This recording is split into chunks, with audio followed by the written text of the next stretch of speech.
सोलापूर शहरात गुटखा, सुगंधी तंबाखू तसेच ओला आणि सुका मावा यांच्या बेकायदेशीर विक्री विरोधात आंदोलन सुरू झाले असून आज आंदोलनाचा दुसरा दिवस आहे. युवा विकास सेना सामाजिक संघटनेच्या वतीने 10 मार्च पासून जिल्हाधिकारी कार्यालय पूनम गेट येथे बेमुदत धरणे आंदोलन सुरू करण्यात आले आहे.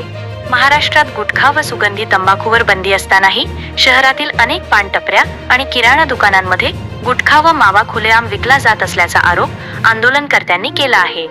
या बेकायदेशीर व्यवसायामागे काही मोठे पुरवठादार सक्रिय असल्याचा दावा करत कुंभार बेस परिसरातील राहुल सौदागर याच्यासह काही पुरवठादारांकडून शहरात मोठ्या प्रमाणात मावा पुरवठा होत असल्याचा आरोप करण्यात आला आहे.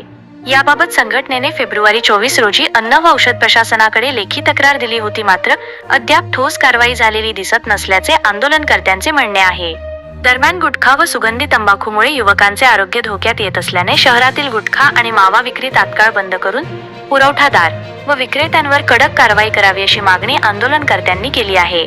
प्रशासनाने लवकर कारवाई न केल्यास आंदोलन अधिक तीव्र करण्याचा इशारा देण्यात आला आहे. नमस्कार, मी सादिक शेख, संस्थापक अध्यक्ष, युवा विकास सेना सामाजिक संघटना महाराष्ट्र. आज सोलापूर जिल्हा परिषद जिल्हाधिकारी कार्यालय येथे युवा विकास सेनेच्या माध्यमातून आमच्या बेमुदत धरणे आंदोलनाचा दुसरा दिवस आहे. आमच्या या आंदोलनाचा विषय असा आहे की सोलापूर शहरातील अनधिकृतपणे गुटखा विक्रेते, अनधिकृतपणे मावा विक्रेते, पुरवठादार यांच्यावर कारवाई करा.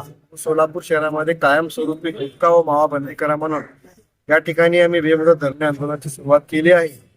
या विषयावर 24 फरवरी रोजी अन्न औषध प्रशासन विभाग यांच्याकडे आम्ही पाठपुरावा केला होता, परंतु आम्ही ज्या पद्धतीने तक्रारी अर्ज दिला होता त्यामध्ये कुठल्याही ठोस कारवाई आजपर्यंत झाली नाही. म्हणून या ठिकाणी आज युवा विकास सेनेच्या माध्यमातून आम्ही आंदोलनाची सुरुवात केली आहे. आम्हाला अशी तात्काळ या विषयावर जर कारवाई नाही झाली तर यापेक्षा तीव्र आंदोलन युवा विकास सेनेच्या माध्यमातून आम्ही करणार आहे. सांगून मी आपले 2 शब्द संपवतो. जय हिंद, जय महाराष्ट्र.